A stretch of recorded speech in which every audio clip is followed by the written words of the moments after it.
Hey, it's Tuxedo Mark. It just turned 2:56 p.m. on Tuesday, January 14th, 2025, and I want to show you the latest stuff I got. But first, most important of all,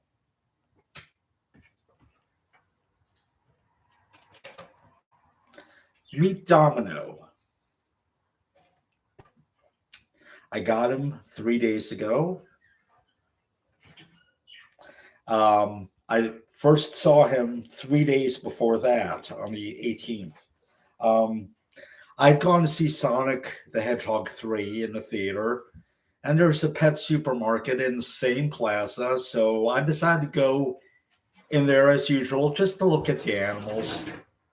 Didn't expect to do anything. I just like looking at the cats and the parakeets and all the bunnies and all the other animals.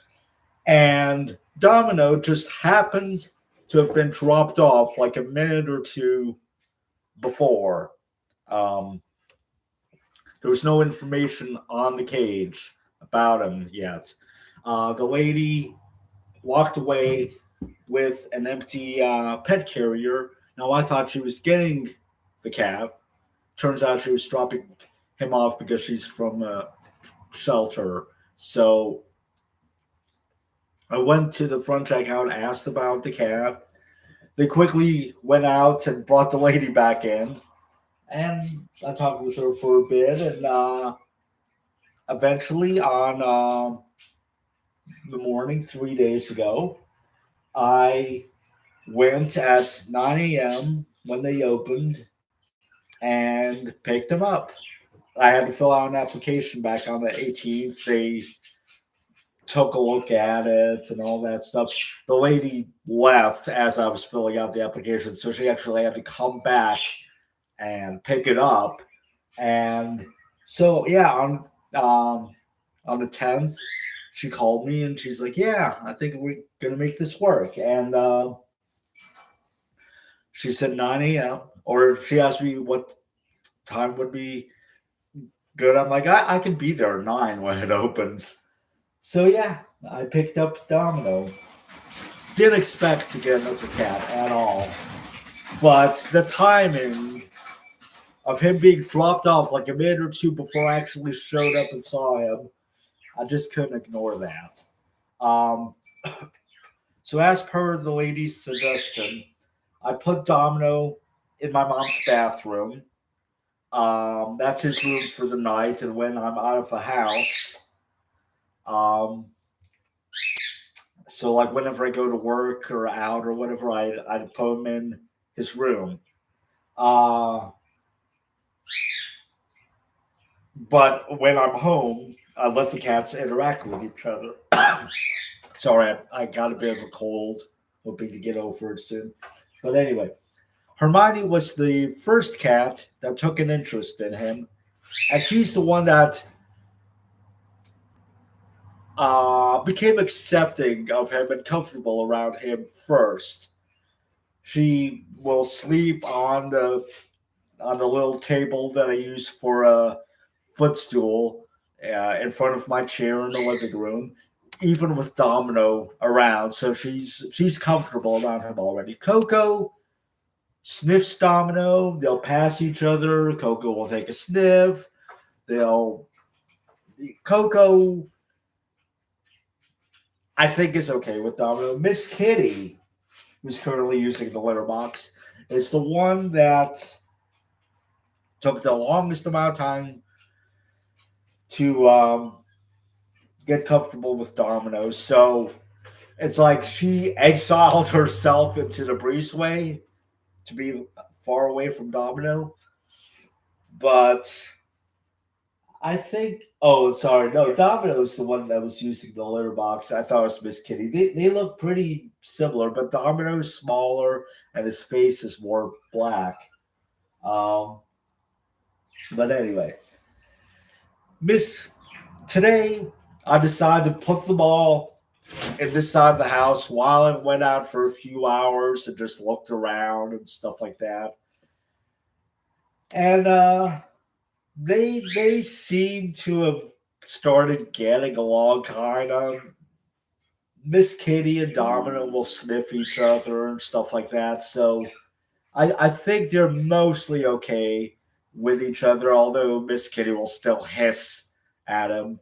And Miss Kitty and Hermione, by the way, they've gotten into some kind of beef like within the past few months because previously they were totally okay with each other. I even have a picture of them sleeping on the chair together, curled up with each other. Now Miss Kitty will hiss if Hermione's too close to her, and Hermione will turn and run away. So I don't know what the deal is. I think Miss Kitty's just kind of jealous and territorial, and she thinks that Hermione, I guess, and now Domino are taking attention away from her. Maybe I don't know. But I was able to get the cats to come together as long as I put Domino in his room for the night and they don't hear him meowing. Then they'll eventually come to the living room like usual. Um, Funny enough, Hermione, I think I might have mentioned this before. Hermione is not a lap cat. She doesn't like to come in my lap or sleep in my lap or anything until the day before I got Domino. So the 10th. Um, the night before, she was doing her usual thing, trying to get comfortable on the little footstool. And then she came in my lap, and she didn't stay like in my lap here, but she like stretched up over my chest and stuff and started sleeping like that. And it took me a while to even notice that that's what happened. I was like, oh, really? Okay. She hasn't done that since, though. Um, but yeah, anyway, on to the stuff that I got. A bunch of small, cheap purchases, but I'm going to grab them.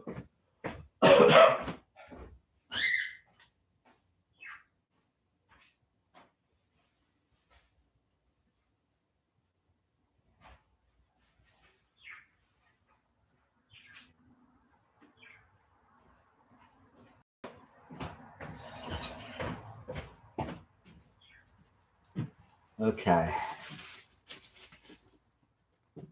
Try to at least get through with these really quick before anyone knocks them down, especially Domino, because he is a big ball of energy. Um, I haven't even been able to get very many pictures of him because he will not stay still. But anyway, from Dollar Tree a few days ago, and they double bagged it because I got quite a few books. Uh, the Invention of Sound. So this um,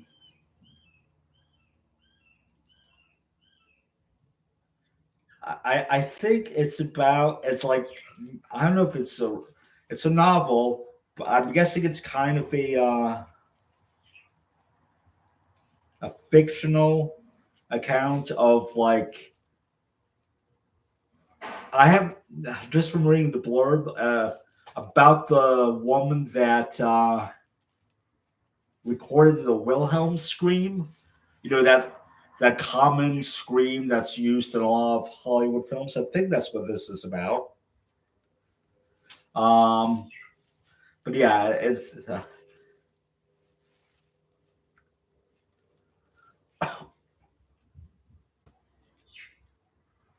I'm not sure, but yeah, the Invention of Sound by Chuck Palahniuk.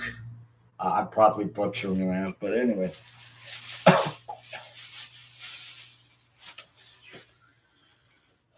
Spontaneous by Aaron Starmer. It's a dark comedy about high school students that spontaneously combust.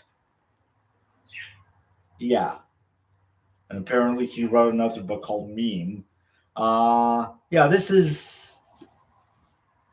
seems like over the top and ridiculous. They call it a comically surreal novel. So yeah.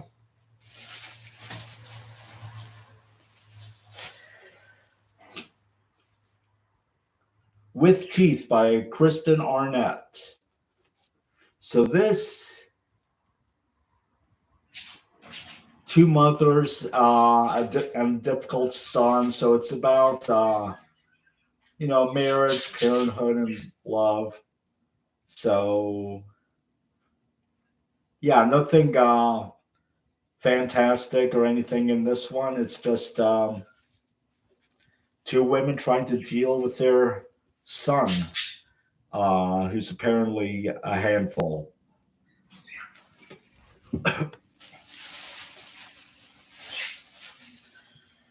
Arch Conspirator by Veronica Roth. I've never read any of her books.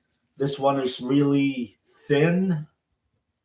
I assume it's a standalone work, but just to try to get into her stuff, this seems like a good thing to start off on. So Veronica Roth. Oh, there's a Divergent series. I haven't read the Divergent series. I've seen the movies. So okay, yeah. It's 110 pages long. It's not very long at all.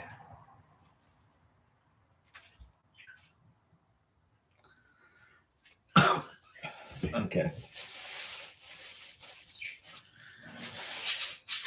The Party Upstairs by Lee Connell. So this is let's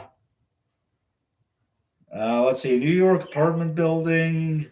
Tensions between the building's super and his grown daughter spark a crisis that will, by day's end, change everything.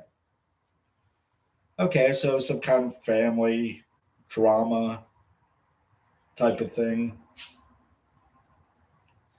Told from alternating points of view of Ruby and her father.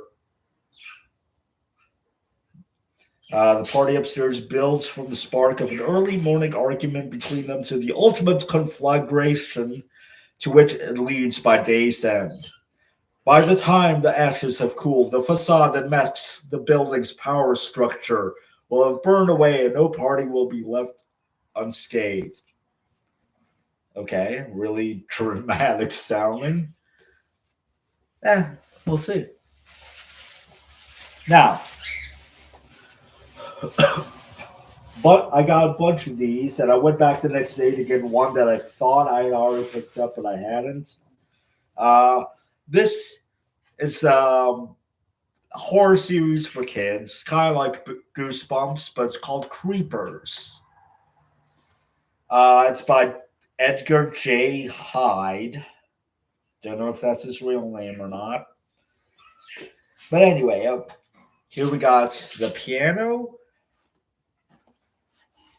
Ghostwriter, Stage Fright, Pen Pals, The Golden Goblet, and the next day I went and I picked up Cold Kisser.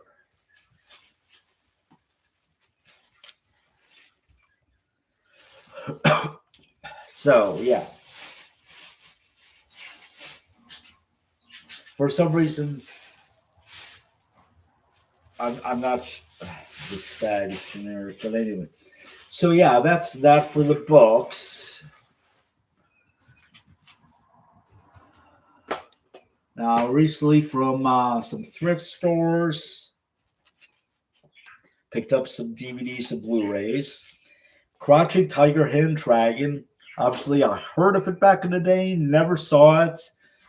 But I like Michelle Yeoh from Star Trek and Everything Everywhere All at Once. And since she's in this, I decided to check it out.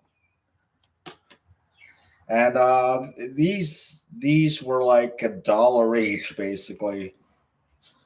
So Get Smart, Twilight Saga Breaking Dawn Part 2, the 2-disc edition. A lot of these, whenever I would see Twilight, I get them, even though some of them might be duplicates. Anyway, here's Eclipse on Blu-ray. It's a special edition. but it's also like I think it's from Canada because it's got like French text all over it as well. So yeah.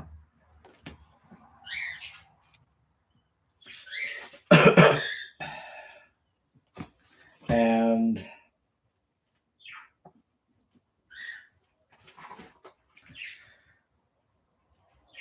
this one I got today from a different thrift store. 3 movies. The DVDs were $1 each. The Blu-ray was $2. So Fast Times at Ridgemont High. It's in full screen. I saw this back in like late 2005 or early 2006. I got it just for the daydream sequence. You know what I'm talking about.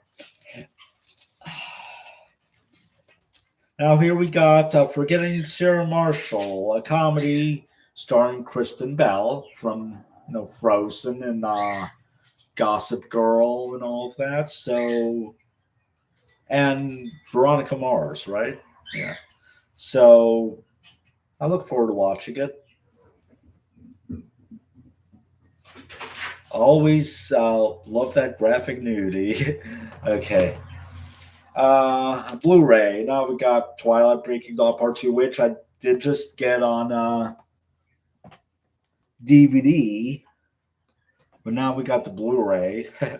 So yeah, kind of redundant, but got like a bunch of special features.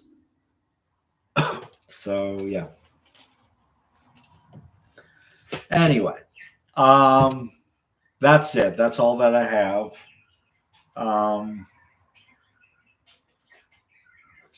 Just want to share that with you and introduce the newest member of the family.